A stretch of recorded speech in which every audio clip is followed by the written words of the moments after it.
एकादशी व्रत का खास महत्व है।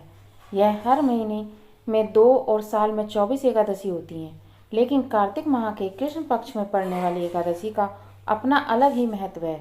इसे रमा एकादशी के नाम से जाना जाता है।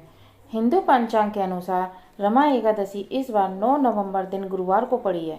ये खास व्रत भगवान विष्णु को समर्पित है। मान्यता है कि इस व्रत को रखने और भगवान विष्णु की विधिवत पूजा करने से सभी पाप मिट जाते हैं। लेकिन मान्यता यह भी है कि ये व्रत कथा के बगैर इस व्रत का पूर्ण फल नहीं मिलता। जो जातक व्रत धारण करने के साथ व्रत कथा पढ़ते या सुनते हैं, उनकी हर मनोकामना पूरी होती है और जीवन में किसी चीज़ की कोई कमी नहीं रहती। इसी के साथ चलिए जानते हैं रमा एकादशी व्रत की कथा। पुराणों के अनुसार मुचुकुंद नाम का एक प्रतापी राजा था। उनकी एक पुत्री थी जिसका नाम चंद्रभागा था। पिता मुचुकुंद ने अपनी बेटी चंद्रभागा की शादी राजा चंद्रसेन के साथ शोभन से करा दिया। राजकुमार शोभन की एक आदत थी कि वह एक भी समय बिना खाए नहीं रहता था। इसी बीच शोभन एक बार कार्तिक के महीने में अपनी पत्नी के साथ ससुराल आया। उस दिन रमा एकादशी का व्रत भी था। चंद्रभागा के राज्य में सभी रमा एकादशी का व्रत नियम पूर्वक पालन करते थे, तो दामाद शोभन से भी ऐसा ही करने के लिए कहा गया।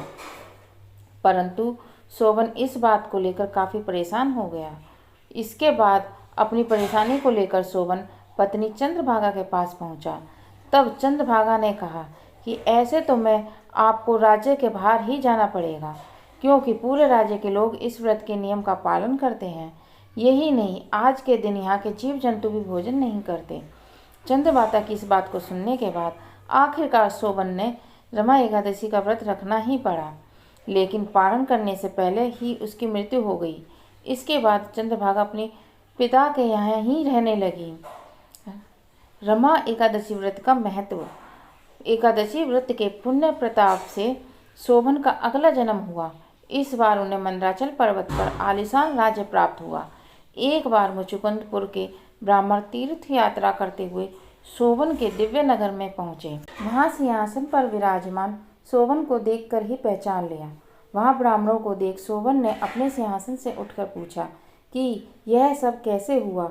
इसके बाद तीर्थ यात्रा से लौटने के बाद ब्राह्मणों ने चंद्रभागा को पूरी बात बताई। चंद्रभागा बेहद खुश हुई और पति के पास जाने के लिए व्याकुल हो गई।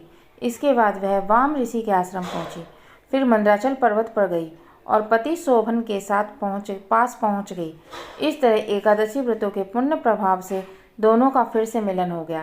कहते हैं तभी से मान्यता है कि जो भी मनुष्य इस व्रत को रखता है वह ब्रह्म हत्या जैसे पाप से मुक्त हो जाता है, साथ ही उसकी सारी मनोकामनाएं पूरी हो जाती हैं।